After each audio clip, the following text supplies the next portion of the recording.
Sukkur union of journalist Sukkur national press club की जानिब से मुबारकपुर में सहाफती कन्वेंशन का इनेकाद किया गया और एहतजाजी रैली निकाली गई, जिसमें घोटकी, रोड़ी, कंदरा, सालेपट, पन्नो आकिल, ठिकराटो, जैकबाबाद, खैरपुर, मीरपुर माथेलो, आदलपुर समेत दीगर इलाकों के सहाफियों ने शिरकत की। कन्वेंशन से पीएफयूजे के मरकजी रहनुमा इमदाद फुलपोटो ने खिताब करते हुए कहा कि एक माह कबल सहाफी अब्दुल मजीद महर के 3 जवान भतीजों को मोटरसाइकिल छीनने की वारदात में कत्ल कर दिया था। वाकई के दीगर मुल्जिम और सहूलतकार आज भी आजाद घूम रहे हैं और मुकदमे में नामजद मुल्जमान गुस्सा को धमकियां दे रहे हैं। 1 महीना हो गया, बकाया 2 मुल्जमान और उनके सहूलतकार गिरफ्तार न होने से मायूसी हुई है। एक महीनो अग में जॾहिं ठिकराटो में हिकिड़ो वाक़ियो पेश थियो ऐं तव्हां ॾिसो त ही उहे इलाइक़ा आहिनि जिते मतिलबु तव्हां पोएं दौर में वञो त महीननि में हफ़्तनि में को ॾोह को वाक़ियो थींदो हो, पर उन राति हिकु ख़सीस मोटरसाइकिल जी फुर 3 गभरू नौजवान, ही असांजा नौजवान निसार अहमद, अब्दुल हफीज़, अहमद अली, इहे उन्हनि दरंदनि, उन्हनि कातिलनि, उन्हनि बेरहमन हथां मारिजी विया। यकीन ॼाणो त न सिर्फ़ ठिकराटो, मुबारकपुर, पर सभिनी जी जेके बि जिनखे बि इहो इतला, जिनखे बि इहा ख़बर पहुती, उन्हनि जूं अखियूं निम हुयूं ऐं असां खां उहे लफ़्ज़, उहे हमदर्दी जा लफ़्ज़ बि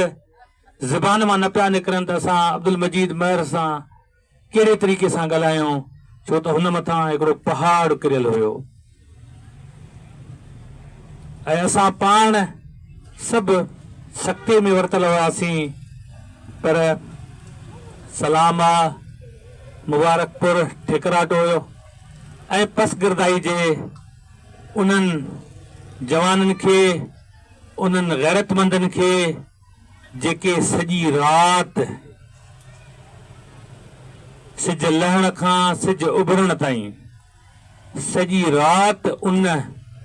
कमंद जे फसल खे कड़ो चाढ़े बीठा रहिया ऐं चपे चपे ते माण्हू हुया ऐं मां बार बार इतला वठंदो रहियुमि, पंहिंजे दोस्तनि सां राब्ते में रहियुमि, पुलिस सां बि राब्ते में रहियुमि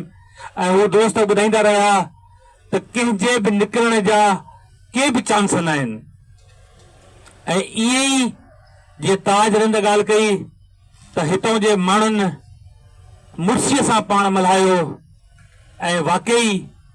उन मुर्सीअ जो इहो नतीजो आहे त तव्हां ॾिसो त सखर पुलिस बि ऐं उतां जो कमांडर एसएसपी अज़हर मुग़ल बि पाण पहुतो, पुलिस बि पहुती ऐं जेका टेक्नोलॉजी आहे उहा बि यूज़ थी,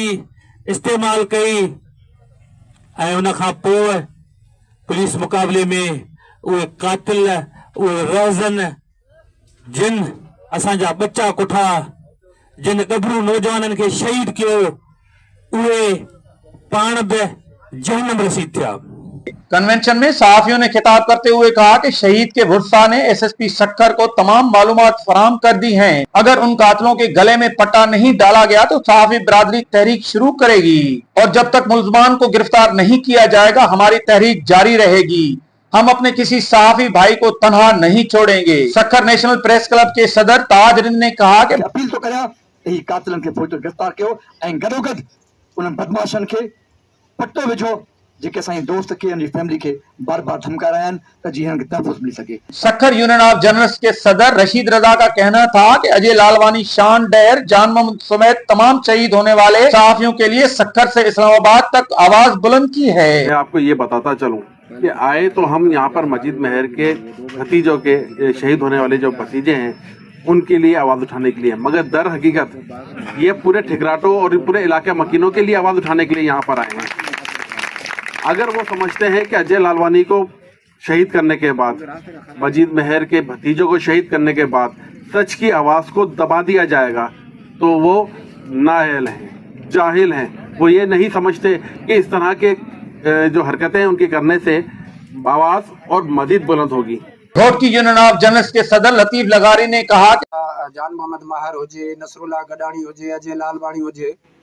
इन्हनि खे क़तल करण वारा या कातिल वो इहा ॻाल्हि नथा सम्झी सघनि त असां चुप न कंदासीं। असां जंहिं राह ते आहियूं उन्ही ते हूंदासीं ऐं तव्हांखे ईअं ई बुछड़ो करे कंदा रहंदासीं। अब्दुल रऊफ अब्बासी ने कहा कि सहाफी मजीद महर को धमकाने वाले और उनकी पुष्ट पनाही करने वाले से कोई रियायत नहीं होगी। हबीबुल्लाह बैलकानी का कहना था कि हमारी जंग कलम और अपने इत्तेहाद से है। यही चाहते हैं कि कल दोबारा किसी का बच्चा रहजनों के हाथों कत्ल ना हो। शहीद अजय लालवानी के वालिद दिलीप कुमार ने कहा कि मेरे बेटे सहाफी अजय लालवानी के कातलों को कैफरे किरदार तक पहुंचाने के लिए तमाम दोस्तों ने भरपूर साथ दिया। कैमरामैन टीम के साथ अशरफ बुखारी, सक्खर।